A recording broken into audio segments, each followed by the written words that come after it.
Baik, terima kasih Bu Ruli. Bapak Ibu, kita harus tahu dulu ya, literasi itu apa gitu. Literasi itu dalam bahasa Inggrisnya literate, jadi kemampuan untuk membaca dan menulis. Jadi ada 3 M nih. M pertama itu melek dulu, terus yang kedua mampu, setelah itu mahir. Jadi saya pikir Bapak Ibu di sini para pelaku UMKM mungkin dari melek ke setengah mampu mungkin ya. Jadi kita nggak bawa sampai ke mahir gitu. Biar Bapak Ibu di sini bisa paham literasi itu apa, dan sekarang kita beranjak ke literasi digital gitu ya.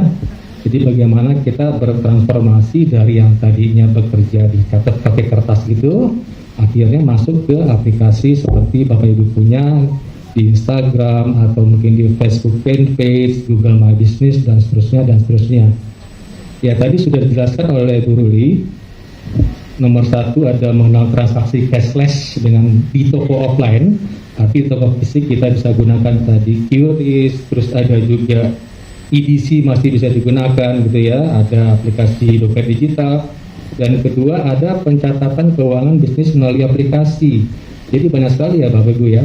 Kita tinggal lihat di Google Play Store atau yang menggunakan Apple itu ada Apple ya. Apple kita bisa cari mungkin dengan kata kunci buku kas misalnya, atau buku ya mungkin buku kas kali ya dalam bahasa Indonesianya. Nanti Bapak Ibu tinggal install begitu ya. Dan nomor 3 ada, terakhir ini agak sedikit sulit ya, jadi mungkin dalam tahap yang namanya mampu begitu. Jadi nomor 3 menyelesaikan strategi digitalisasi bisnis.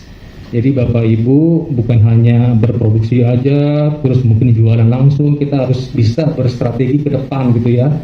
Roadmap kita 1 tahun ke depan bagaimana, 2 tahun ke depan bagaimana.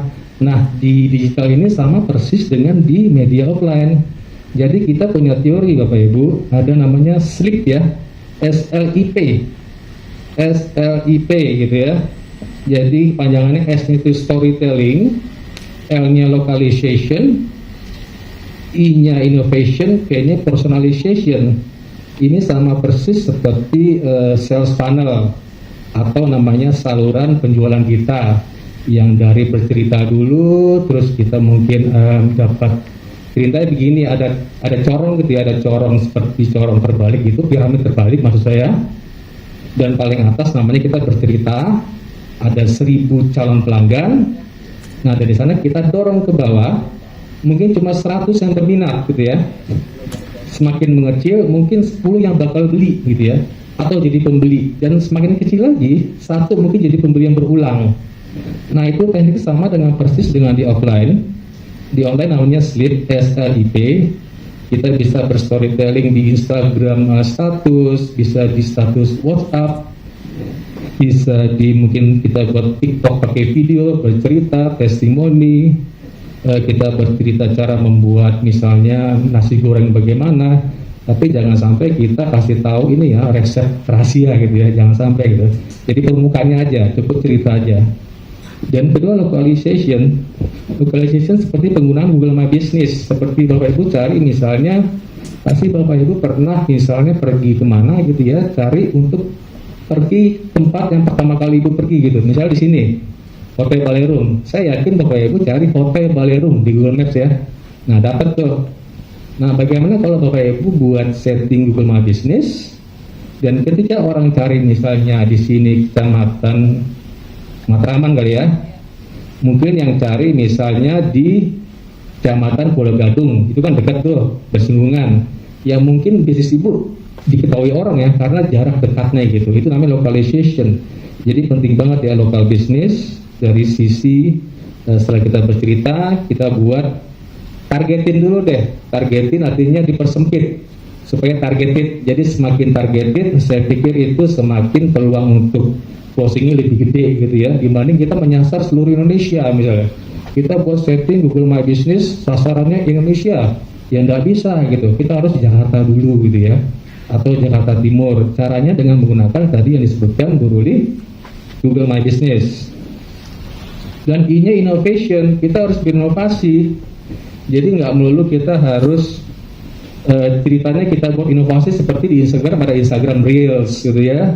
Terus di Instagram di situ ada transition, bagaimana orang bisa ngilang gitu supaya orang tertarik ya. Kita bangun emosi pelanggan, itu namanya psikologi marketing. Bagaimana emosi kita mainkan ke pelanggan supaya mereka mau beli. Jadi namanya dalam bahasa Inggrisnya ada desire and jadi orang kan maunya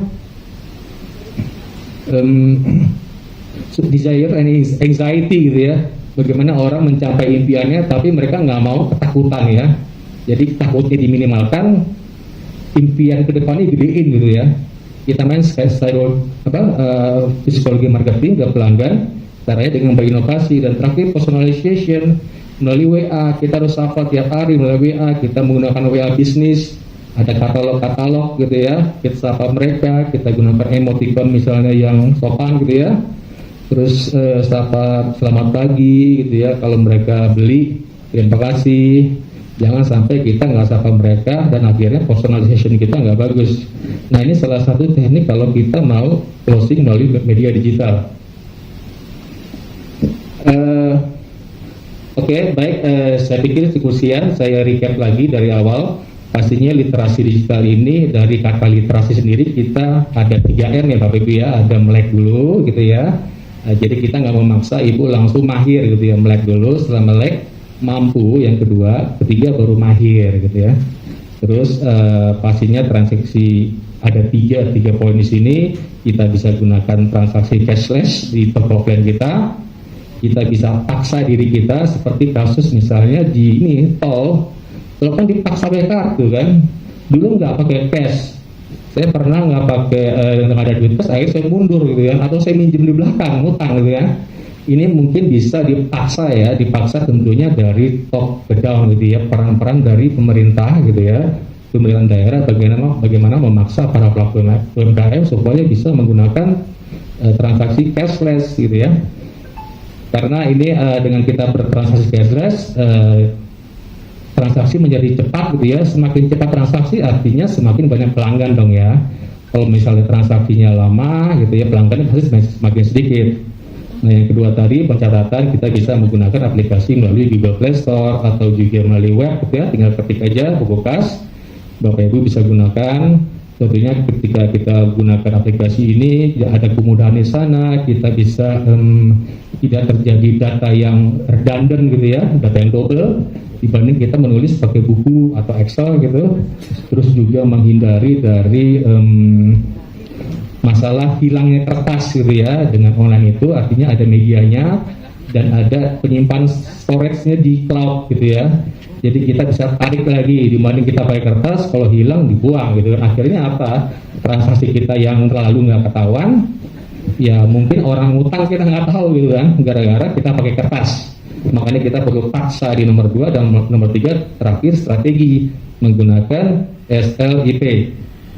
Oke, demikian Bapak Ibu yang dapat kami sampaikan. Assalamualaikum warahmatullahi wabarakatuh.